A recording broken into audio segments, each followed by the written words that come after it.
Young lady to my left, introduce herself. Thank you. My name is Brittany Privet, and I am a regional rep for the College Foundation, and I cover the 910 area code. Cool. And across the room, I don't know if you guys can't see her on my camera, but I don't know if you want to shout out your introductions. Hi, everybody. Michelle Chadwick with Advanced Learning in STEM. So Michelle is going to be monitoring the chat, and we could drop some things in there for you. So that you can have the handouts. The link to the handouts is there on the screen. She's, I think, going to put that in the chat for you too, as well as this presentation. So you can grab that. If you don't get it here or it's fighting you, you can email me or Michelle anytime. We're glad to send this information out. I think we're going to hit record as well. All right, so we are recording. See, she's already on top of things. So that way we'll also post this to the website. So if there's something in tonight's session that you say, oh, somebody else needs to hear this, we do house all of these on our Onslow County Schools Parent Academy page on the website too. So you can go back and watch any of the other ones we've done. But I am watching my watch and it says 5:35. So we're going to go ahead and jump in. And as other folks join us, that will be great too. So I found, you try to find images, right, that get us thinking. And for those of you who are joining, I assume many of you either have an 8th grader or you're seeing that in the near future. If you have somebody that's already in high school, there's certainly a lot of this that will very much apply there. But as Michelle and I were planning tonight, we were thinking about this whole idea of, goodbye middle school, hello high school. Like there's so many emotions and thoughts that come with that.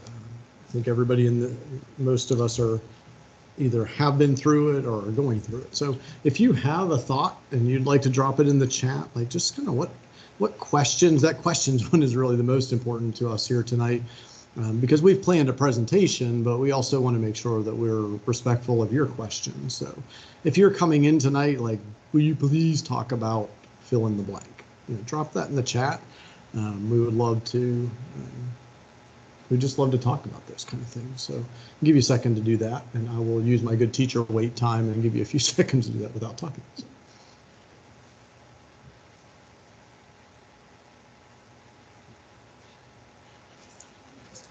Yes.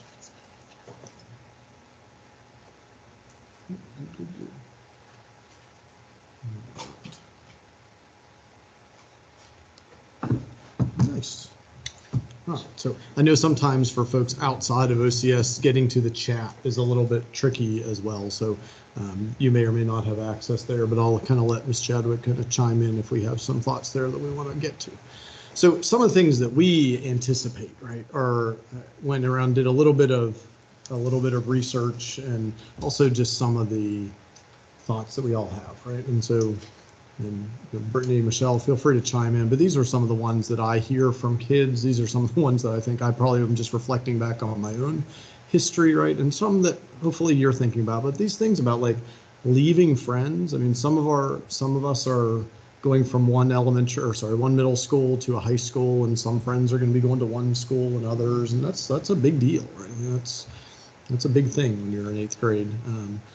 Those concerns about getting around the campus. I say even with us as adults, I would say like when we come into a building or a room, like we want to know where am I supposed to sit? Where are the bathrooms? When can I take a break? When will there be snacks? Like these are all like just human emotions, right? To have control over my environment. And I know all of our high schools do great orientations and get kids on campus. So one of the things I certainly encourage you to do is to make sure you're following your school's websites, that you're reaching out to folks, making sure you find out like when will they have that orientation. That's when they're going to find out everything from will we have lockers or do we carry everything in our backpack? Like all those things, right? They're looking back, probably with our older minds, those things aren't as big a deal. That's a huge part of it, right? Yeah, like getting used to like high school culture. Like you have been the top dog as an 8th grader, and now start all over again. Kind of a little daunting. So yeah, so I understand. Absolutely. So like some of those emotions, right? Say, look, it's okay to feel that way, but let's not act based upon those feelings, right? Like let that based upon the fact you have people there who are on your side, right? And they're going to be cheerleading you on just like they have been throughout. There's a bunch of on who will expect his multiple years. in middle school, a little bit to that, maybe not feel as the transition from elementary to middle, right? Homework is one that I think sometimes we have well-meaning middle school teachers who are trying to say, like, you've got to be on your game, like, because when you get to high school, like, things are going to happen fast. And sometimes that gets internalized by some of our kids as, oh my gosh, I'm going to have so much homework. And really, it's that gradual release, right? Like, you're giving more control to the kids, which feels like more. And sometimes it is a little bit more, but it's not meant ever to be unmanageable. Absolutely. Absolutely. The next one on there, early mornings, is for real. So having a daughter who is in high school now, that 7:05 start time means you're getting to school before 7 in the morning. And so, we go all the way back to elementary. Bedtime matters. And boy, that's a lot easier to say to kids when they're 8 than when they are 15. But helping our kids realize, like, it's a long day, right? And a lot of our kids are staying after school to do activities and things. So that can be a pretty good concern for our kids, is getting there at that point. Schedules, social media is certainly a big concern, both from the parent side and the student side. And then just that concern about growing up. Absolutely. Like, you're getting older, but at the same point, in your mind, you're still the same kid, and people are expecting things. And so those are all things that are inside kids' heads, I think. So people keep asking you about your future a lot more than they used to, which can be a little daunting. So that's why I'm here specifically. So we'll talk about that stuff in a little bit. Social media, it was a thing for my daughter going through high school, and she didn't have social media. Other kids had social media, so social media was affecting her even through other kids. Absolutely. It permeates through everything now. Like, you can't not touch it these days. Absolutely. That whole piece of communicating, and I think sometimes the hardest role for us as teachers, as parents, is listening, right? Like, that whole idea of, I can't always fix it for you, but you can know that I'm on your side. You can know that we're listening, and boy, that's easier to say when you're not in the middle of it. So you just got to say it in advance, right? So all those things, those are all things that are part of this transition, and we want to start there, not because everything is bad about transition. It's certainly not, right? Like, a lot of kids are going into it and they're super excited about high school, and they're super excited about the transition. But even the ones who are really excited, there's something in there that's making them wonder. I think that's natural. That's what pushes us to do better. So we kind of want to frame the next part of this talk around choices, right? When we go into high school, one of the biggest pieces is there are many, many choices. And we're going to share some resources to help with that tonight, and know that your school counselors, your teachers, that's really what high school is meant to be, right? We've done a lot of exploratory things in elementary school. We've looked at some things in middle school, and now as we get into high school, it's not that we're locking into any one particular path, right? But kids need to realize that there are choices, and those choices all come with consequences. And when we say consequences, sometimes that feels negative, but it's not a negative, right? It's just when I decide to take this course, that might fill up a spot in my schedule that means I can't take something else. Absolutely. And if I really love band, then I want to take band every year and every semester. Well, that's going to fill up one of my spots. And so that's okay. But as we talk about planning, that becomes really important to do in advance, right? If I love art, or if I love math, those are all things. And I think for our kids' sake, it's good to have those conversations up front about it's not right or wrong. And it's also not always about following what my friends are doing as far as classes. That's a hard one. If you learn how to win that one, just let me know. But a lot of times I might want to take a class because somebody I know is taking that class.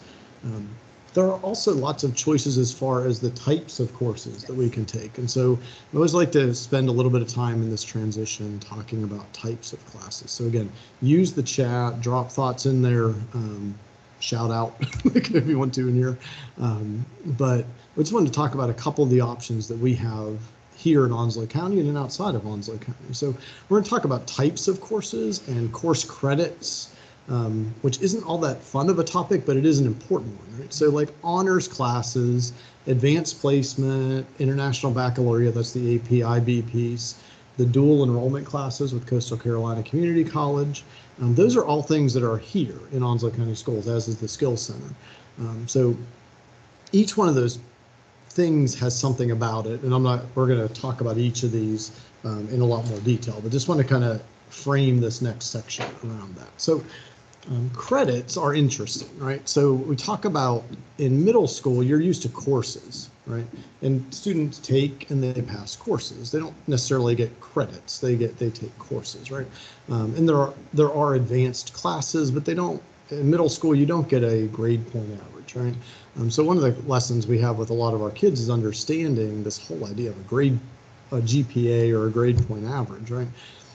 And one of the pieces for kids to get to know is that most courses will have a standard level. Nothing wrong with the standard level. It is the standard level.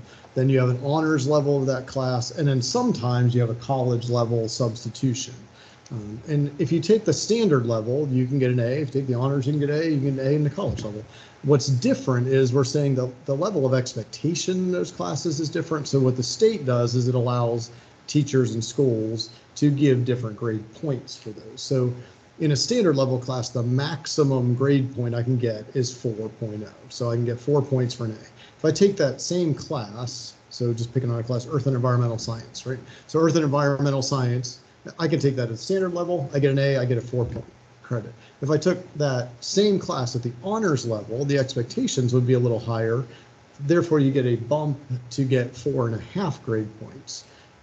Then there's also an advanced placement version of that class. And if the advanced placement is at the college level, and I can get 5 credits for that. So we'll look at why that matters here in just a second, but it's just one of those pieces that if you haven't been around high school for a while, it's easy to miss that right along the way. And sometimes you have to ask, like, boy, I'd rather be in the standard level, or isn't there an honors level version of this? I'd rather be in that section. So, and it goes back to what you were saying about choices. You have choices on what levels you take on these classes, and we want you to think about what your strengths and your weaknesses are, or where you want to be challenged, and find a balance between those 3 levels, because not everybody has to take all college level classes. True. That's not the case. True. And even if you aren't planning on going to college, challenging yourself, there's value in that.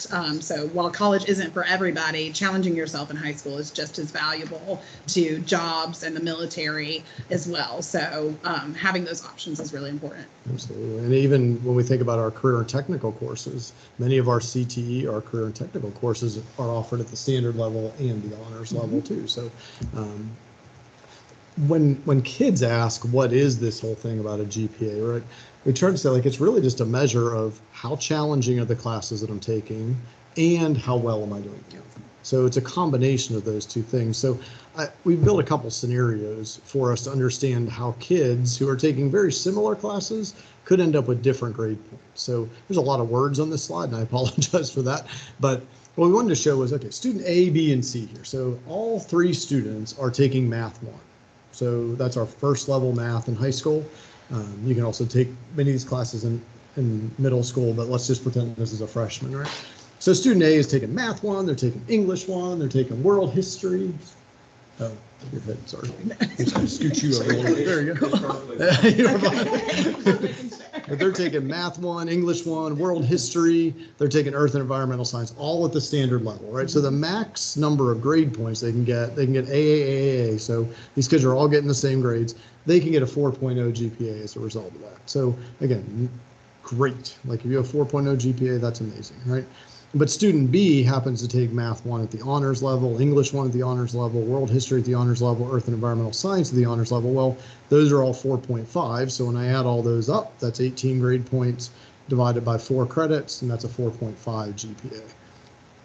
Student C happens to mix in a couple advanced placement classes. Again, that may not even be appropriate for a freshman, but in some classes it is, right? So that student then has 2 classes that are at the honors level and 2 classes, again, similar to student A and B, but they're at the advanced placement level. That student has a 4.75 GPA, but if they, again, all 3 of these kids got straight A's.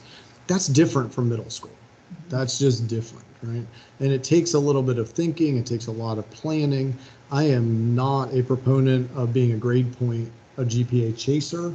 But there are some kids who are motivated by their grade point, and that's okay as long as we don't take it too far, right? And so I want those kids to know, like, if you want to get that maximum GPA, if you're looking to be the number 1, number 2, number 3 kid in your class as a senior, well, these are things to think about early because they all add up, and you can't go back and retake those classes to add to. You don't have time in your schedule. So that's GPA, and it's not super fun, but it is one of those pieces that we just kind of have to think about. I do want to make sure that we say out loud, right? Yes, like, yes. It is not the intent that that a kid should build their schedule around just honors and AP classes. Thank you. Right? Like, it is.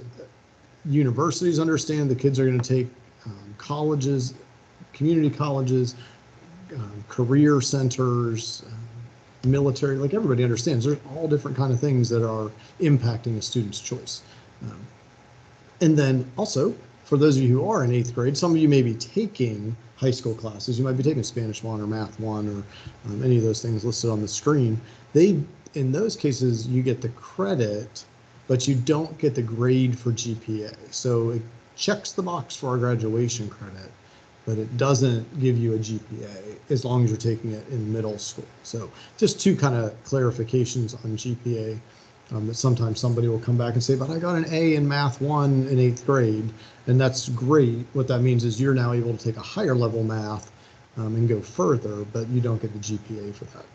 And I just want to thank you first. I had spent my first life in college admissions, and I had a lot of students that felt like they had to overload themselves with those AP and honors courses to impress colleges or be better than the next student. And that's not the case. I've never met a student with a GPA on their t-shirt to like show the world what their GPA is, because that's not who you are as a person. And so I don't want students to tie their identity to the classes that they're taking or how high their GPA is. We want you to challenge yourself. We want you to take those classes, but we don't want you to overload yourself and stress yourself out. We want you to enjoy high school as well. So just want to put that out there. That's very well said, right?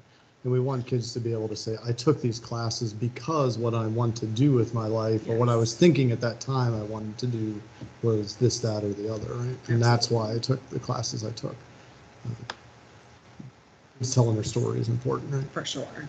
So in all of that, we mentioned these things like advanced placement. You'll hear people talk about AP or International Baccalaureate, IB. So many folks are familiar with AP. International Baccalaureate is a similar high-level rigorous set of courses. There are some differences, though. AP courses are offered on all of our campuses. There are different classes offered each year on different campuses based on enrollment. So when a school knows they have more kids who are interested in advanced placement psychology, for example, then they're going to offer that. And then they might have a year where they don't offer it. So asking what is being offered and also making it known that you want to take certain classes is important. We do have 2 schools, and I believe at least 1 or 2 others are looking at adding AP Capstone to their offerings. And what AP Capstone is, it's another way to show a post-high school institution, a college, a university that I've credentialed myself even more than just taking the classes. So to earn the AP Capstone diploma, you have to take and pass 4 AP classes and get at least a 3 on the AP exam. That gives you college credit for that class. And then you also take a course on seminar and a course on research, which are both tremendous classes.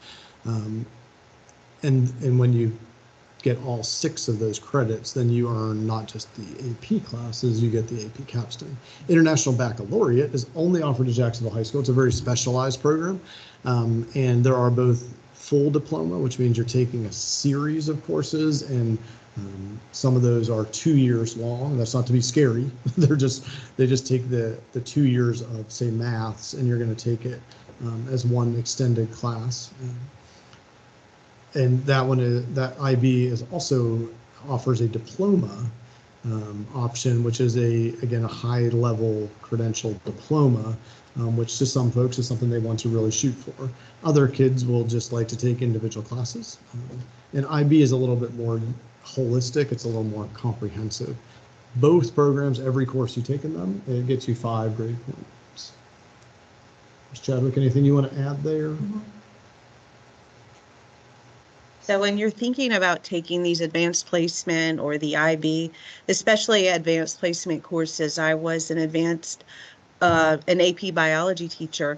Most of the students that would take my class were not those that were, they were going into the science field in some way, but a lot of them were taking it because they enjoyed science, but they were going to do something else. So they wanted to get some of those general education credits out of the way so they didn't have to take it when they went to their university or to, let's just say, coastal or so forth. So be thinking about that. It is kind of interesting to see where the students that I taught are at the second. And not very many of them are in a science-related field. They are in really great professions. Good points. So thinking back to that where we started. So AP, advanced placement, IB classes, understanding my GPA. One of the other options when we get into high school, now typically for juniors and seniors, there are some exceptions for sophomores, but typically juniors and seniors. So we're going to start, for some kids, they're going to want to start planning to take dual enrollment classes. For some of us, it's gone by different names over time, but the official name is Career and College Promise here in North Carolina. But this is the opportunity to take a class that counts for high school credit as well as college credit. So you're getting that dual credit, right? You're getting both pieces. There are specific courses that are allowed for Career and College Promise. They do have to fall in a pathway. So a student is going to identify they want to get an associate, they're going to work towards an associate of science in a particular pathway, or an associate in arts in a particular pathway, and then you could take a certain set of courses. And some of those classes are very similar to the ones you might take in high school, of course, at the college level. I do like to take this moment just to say there's a difference between taking an advanced placement class. In an advanced placement class, you're going to take the class, you're going to take an exam, and if you score well enough on the exam, you're going to get credit. A lot of times that advanced placement class is offered year-long, or at the very least, it's offered 5 days a week, and you're seeing your teacher for those 5 days, you're with them for 75, 90 minutes a day. If I take a Career and College Promise dual enrollment class, it's a college course, so you're going to be in that class probably 2 days a week for an hour and a half or so. And that's when you're going to see your professor. So is a different level of autonomy, right? And it's going to be on a semester. So we never want to put the two against each other. There are two different approaches to earning high school or earning college credit and high school credit. And again, with Career and College Promise, the tuition is paid for by the state. The textbooks are paid for by the student. Transportation depends on where you're taking the class. So at each of our high schools, we offer at least 2 Career and College Promise classes on campus, so there's no travel requirements. But that limits which courses are there. And then the full catalog that's open to high school kids is available if you're able to transport to Coastal Carolina Community College, or eventually do online classes with them if that's a choice you want to make too. Again, all of these are college level classes, so they're going to be 5.0 GPA points too. So you're getting that bump in the GPA. I get the question all the time whether colleges prefer IB, AP, or CCP classes. And to be quite honest, colleges are going to look at your application based on your immediate academic environment. So for example, we stated that Jacksonville is the only school that has IB courses. So those students, colleges may look to see if you took advantage of the IB curriculum at your high school to see how you challenged yourself. But students at Northside aren't going to be penalized for not taking classes that are not offered at their high school. So I don't want anyone to get nervous about not being super competitive compared to other students at other schools, because you will be evaluated based on your specific high school. And I also want to mention that CCP classes, or Career and College Promise classes, aren't just classes that students will take to transfer to a 4-year school or to complete a more of a what we would consider maybe like an academic type of degree at Coastal. You can also take what we call workforce development classes. So if you want to get into working with your hands, doing things like welding or electrician work or HVAC, things like that are just as valuable as going to get a 4-year degree, and you can make really good money and work in your community and actually do meaningful work. So you can start that process while you're in high school by taking those free classes. So there's lots of different options. So when we say college, it doesn't always mean going to a 4-year institution. There's lots of different ways that college can be translated, especially at Coastal Carolina. And that's such a great point. Like, there are so many programs that are not what we might, when we hear college, and we think one set of classes, but the workforce piece is a huge part of that too. And again, all paid for. Absolutely. While you're in high school. So take advantage. Right. So great opportunities there. So as we work our way around that wheel from earlier, so we also have some options that are not, well, that can be here, but also in other places. So the North Carolina School of Science and Math is one of those places that some students will decide to apply to.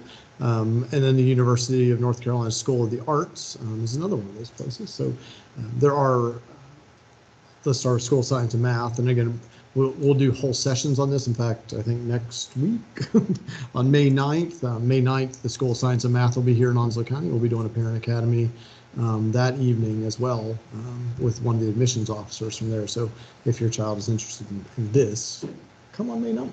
There'll be lots of good stuff. So the School of Science and Math now has a campus in Durham and a campus in Morganton. Students have to apply. They apply during their sophomore year to be accepted for their junior and senior year. It is a replacement high school. So kids would leave in the residential program, they would leave, say, Southwest High School, and they would become a student of the North Carolina School of Science and Math. And so in that case, those students are living on campus. There's many, like I said, many details that go along with that. It's a pretty competitive admissions process, but we do have students. We've got several going there next year. And most of us, the most famous one, of course, from Onslow County Schools is Christina Cook, right? Who is on the Artemis plan to circle the moon here pretty soon. And so she was a student at White Oak, went to the School of Science and Math, went on to NC State, and is now an astronaut. So lots of other really important and awesome people too, but that's one we take a lot of pride in, right? There are also virtual courses. So students may decide to be a student with the School of Science and Math, but stay here in Onslow County. And so there are options for that. And there are acceleration classes. They do a lot of classes that there just aren't enough kids in a traditional high school to make possible.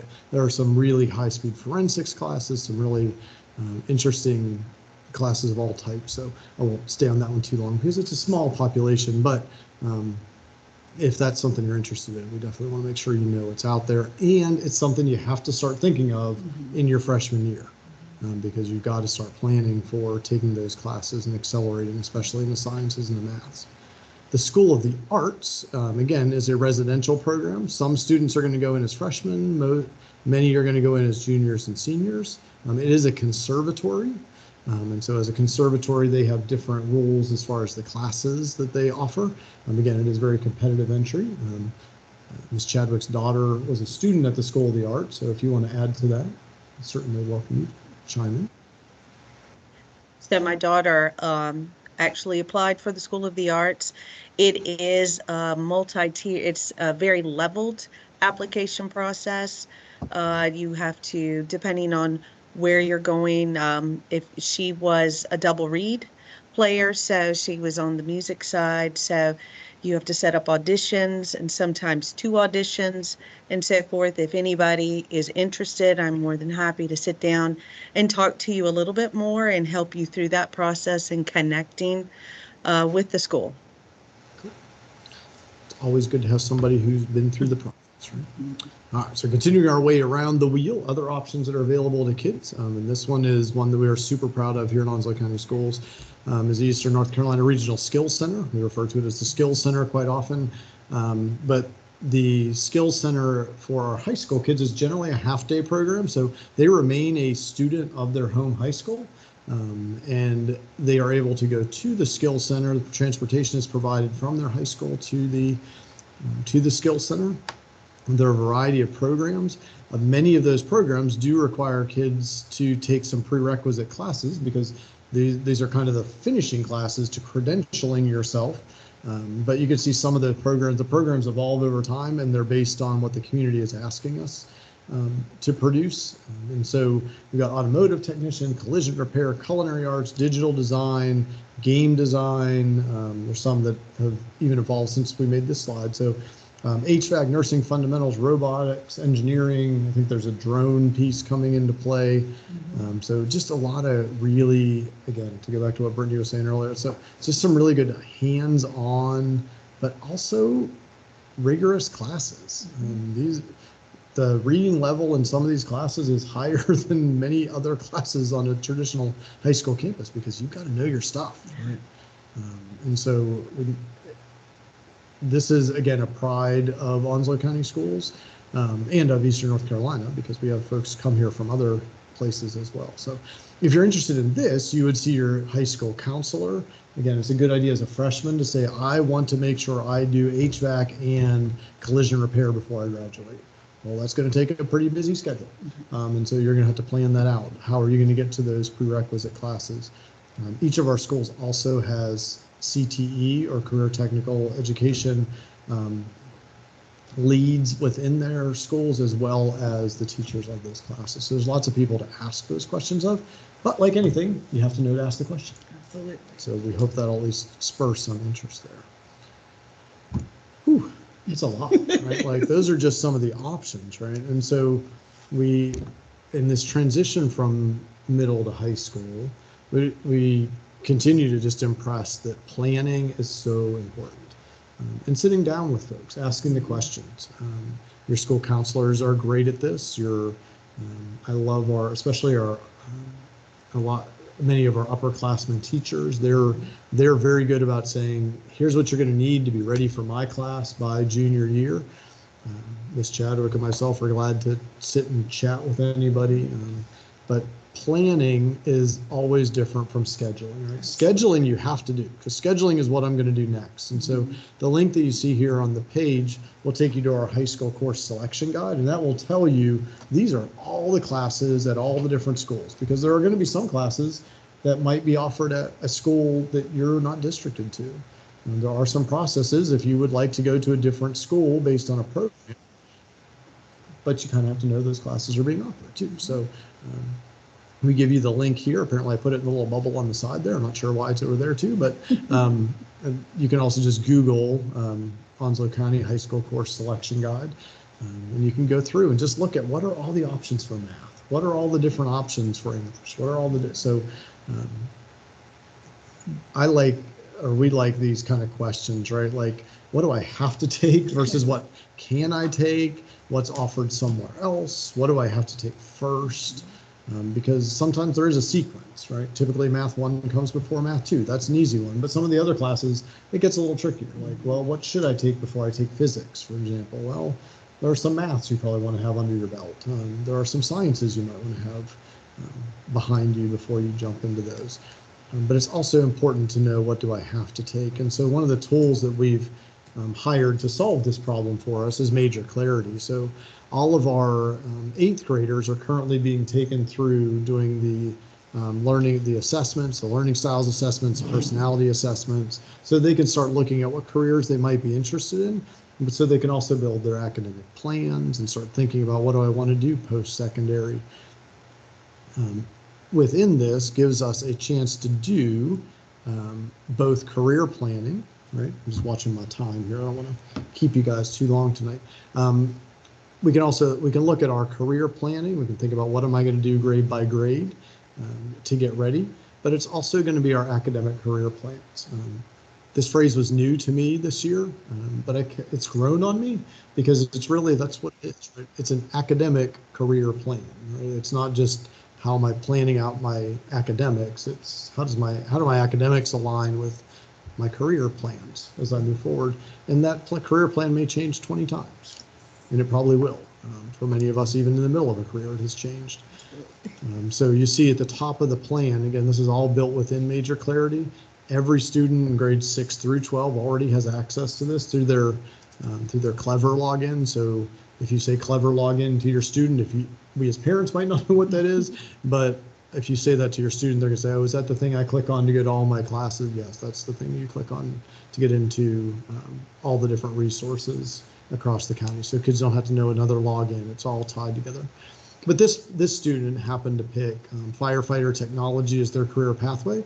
And that was within law and public safety, corrections, and security. So one of the pieces that Major Clarity has kids do is once they figure out what their personality is like, what their interests are, it's going to suggest to them, here's some career clusters that might match that. So this student happened to be matched with law and public safety, but within that cluster, of course, there's a million jobs, right? Like, so I think there are 66 clusters, but there are like 1,200 pathways. So firefighter is certainly part of law and public safety and corrections and security, but it's much more specific. So we can see in this case that the student is planning out not just their maths and their Englishes, and this one isn't 100% complete, but we can see that this kid, what they took in 7th grade and 8th grade, and then as they plan forward. Towards the bottom, you'll see the ones that are purple. Those ones are purple because they align with a career pathway. In this case, they don't necessarily align with firefighter, but they do align right with an agricultural. This student had shifted their pathway. What'll happen is if they pick courses that don't align with a pathway or that they're just randomly picking, then, oh, sorry. So this one is, these are non-pathway courses, right? So you'll see the purple is non-pathway classes. So this is telling us, this is our flag as counselors, as teachers, or as parents, if we're looking at it like, if you're interested in firefighter, why are you taking food and nutrition? It might just be because I'm interested in it. Mm-hmm. It could also be because I like somebody in that class and I'm going to try to schedule that, right? Or I might have just picked a random class. So what we're trying to do is flag for kids, like it's not a bad thing to take something outside your pathway, but you probably want to plan some classes that are in your pathway. The other piece of the career plan we'll let kids know is how many classes have they taken towards graduation requirements. And how many classes do they still have to take? The platform talks to PowerSchool, so most of us as parents are familiar with PowerSchool. So it's going to fill in for the kids what classes they've already taken and successfully completed. So all that's going to populate automatically for kids. We also, so that's one piece. So we say, as we're thinking about these leading questions, right? What do you like to do? What career might suit you? What problem do you want to solve? What are you going to spend your life doing? Or at least what are you interested in? Major Clarity is one of those pieces. College Foundation of North Carolina is also one of the other pieces, and Brittany's going to speak to that here in just a minute. But before I toss it over to her, I just want to make sure we put this piece into it, right? And that is that you've got to stay focused, but you also have to think holistically.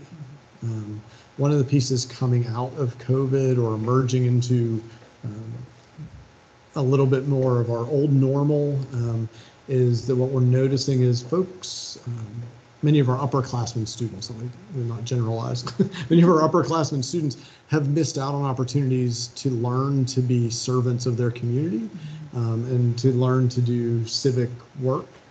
And that's showing up in college applications, it's showing up in scholarship applications. And when we go back, it's not their fault, right? They didn't have that opportunity.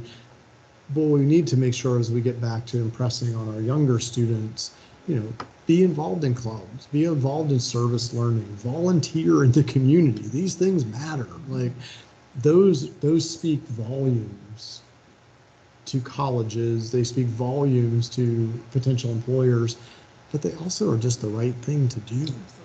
And so we as adults need to be good models of that, right? Our kids are watching us to see where we're volunteering. And in the turn, we also need to make sure we're encouraging that of kids. So I like to tell kids, you've got to be yourself, but you also have to do more than the minimum. So there are only 22 graduation requirements right now, but that's the minimum. You don't want to just do that. The reason for that is to give you some choice. So take advantage of choice and then be the best version of yourself. Because that's what you're gonna give to an employer, right? That's what you're gonna give to your career as the best version of you. So, like I said, one of our other resources is the College Foundation of North Carolina, and I wanted to make sure we left some time for Brittany to share here. I don't know if do you want me to go to the website? Yes, if you don't Sure. mind. Okay, so ignore my screen as it flips around on you guys. And as you do that, I want to give people a background about who we are. So College Foundation of North Carolina is a state-supported nonprofit to help students and families in North Carolina plan for life after high school. So we have lots of planning tools for students and families, whether you want to go to college, go into the workforce.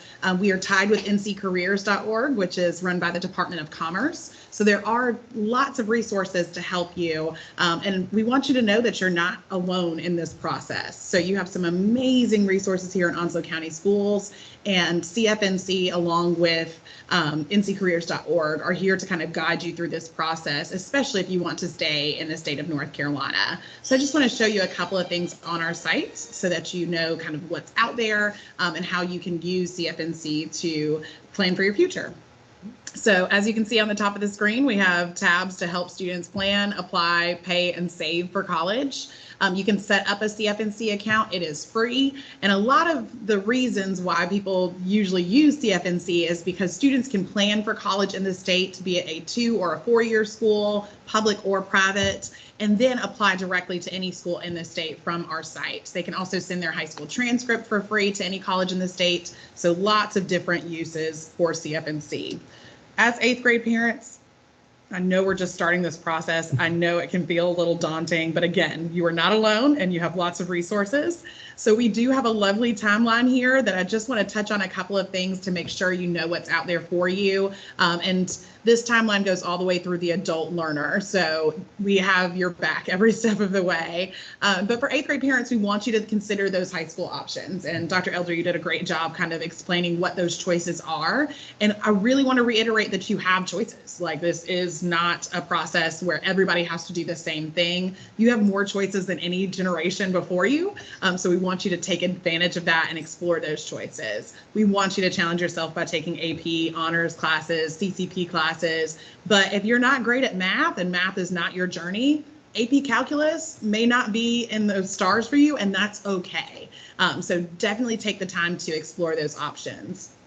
We also manage the North Carolina 529 college savings plan in the state. So if you know your child is going to want to go to a 4-year institution and you want to start the saving process for that, we have lots of resources on CFNC to help you with that. It costs $25 to start a plan, and I'm here to help you if you do have any questions about that. But we also have career assessments through nccareers.org that, much like Major Clarity, are going to ask you about yourself, what your hopes and dreams are, but also kind of the roles you play in your friend groups and things like that, and how do they match with different careers. I do want to show students, families my favorite career assessment that we have on our site. If you go to Plan Your Future and click Plan for a Career, on the left-hand side, we have the reality check. And the reality check is a program that I do with my adult friends who are thinking about changing careers. I do with 8th and 7th graders. It's great because it asks students about the lifestyle they want to live as an adult. So this is a great way to have a conversation with your child about what they want from their future, but it is also practical. So it's going to ask them if they want to own a home or rent a home, if they want to get married and have children, what does health insurance look like? And it's going to ask based on different regions of the state of North Carolina and give them a realistic budget of how much that will actually cost in North Carolina, but it will also show what careers support those lifestyles in the state of North Carolina. So it all ties together so that you can have this conversation with your child about what adulthood looks like and how do we navigate high school to make sure that we're achieving those goals that you may have in a practical way. Also, we have different ways for students and families to explore different college options in the state of North Carolina. So if we go back to Plan Your Future and click Plan for College, we have kind of a Google for colleges in the state of North Carolina. We have 111 options for students to expand their education after high school, and that number can seem a little daunting. It's a little overwhelming. North Carolina is 7 hours wide, so we have lots of different places and different cultures in the state, and we want students to find their fit when it comes to extending their education after high school. So students can search and look for colleges based on academics, based on student population, based on cost, and they can also save these schools to their CFNC account. So when they become a senior, they can apply directly to those institutions. So we have lots of different tools to help students and families along the way. I don't want to spend too much time on in the weeds of college and things like that, but we just want you to know that you have lots of tools to help you navigate this process. If you look at nccareers.org, we do have a single sign-on. So if you have a CFNC account, you also have an nccareers.org account. It's all very seamless. So you can explore different occupations in the state of North Carolina on NC Careers and save those to your CFNC account so that all of your planning is in one place. We have over 793 different careers that are real North Carolina careers that give you information about the education you need, the growth opportunities and things like that. And students can sort based on the education level that they plan on completing. So again, we are not here to tell students that you have to go to traditional college. There are so many options out there for you. And Onslow County Schools does an amazing job with providing different resources to help students along. And I'm just another tool in your toolkit along with cfnc.org to help you with this process. So I want to turn it back over to Dr. Elder, but thank you all for showing up this evening. We're so thankful for you because everybody has a different angle, a different piece of expertise. And for those of you who are just entering the high school world, it's a lot more it's a lot more comfortable to think about this as an 8th grader and favoriting a few colleges or looking at a few careers and then just adding to that as you go versus at the end of your junior year or fall of your senior year and trying to all of a sudden start all of this. So absolutely. Although as a rising freshman, it may feel like this is a ways away. It's really not. And any student, right, can set up a CFNC account. Right? Yes, absolutely. And can I mention one Absolutely. more thing? Awesome, thank you. One of the things on our site that I always forget to show students and families that I think is a really cool resource, especially for younger students. If we click the freshman year, the 3rd check mark, we have another search engine just for summer camps on college campuses across the state. So you can look to see if you are interested in North Carolina School of the Arts, you can actually go to their art intensive camp and find out information about it here on CFNC. You can search based on areas of interest, grade level. I love looking for the free opportunities. So you can definitely look based on free range or if there are scholarships available. But I also wanted to make sure that you know that as we start to think about becoming a whole student and what that looks like, these are experiences that you can do outside of the classroom, but on college campuses across the state to kind of enrich your education and figure out what you want to do when you grow up. I love that all these have an option to view it on a map, right? So you can kind of see like, okay, what's close to us here? What can I tap into close, or if I'm willing to do an overnight kind of thing, what's out there? So again, the greatest challenge I think of high school is the number of opportunities. Absolutely. And for many of us, there weren't all that many opportunities. It was here's what you're going to take, and that was more comfortable, but it also locked us into a lot of things. And I think with choice comes more questions. So please ask, right? Just know there are many people who will be glad to help. We are certainly here to do that too. So as we kind of close up here tonight, and again, look at Ms. Chadwick too to see if there's any questions over there in the chat too, but we do have a couple other sessions coming up. So next week, I think, May 9th, maybe that's 2 weeks from now. Maybe that's still 2 weeks, 2 weeks, okay. So we have a little bit of time, but May 9th, we have 2 things on the same night. We like to do that to ourselves sometimes. So we have our meet and greet where our governor's school students are meeting one another. That's kind of more of an invitation session. But then we also, on that same night, our school science and math, Rob Andrews from admissions, he's actually going to be visiting, he's visited all of our high schools this fall, he's visiting all of our middle schools during that week of May 9th and 10th. So that evening in between, he's going to be coming here to the central office and doing a Q&A session. Again, it's never too early. So if you have a young student who might be interested, also all the way through high school, right? If it's just interested in a certain class that they offer. So lots of options there. We were super excited about May 18th.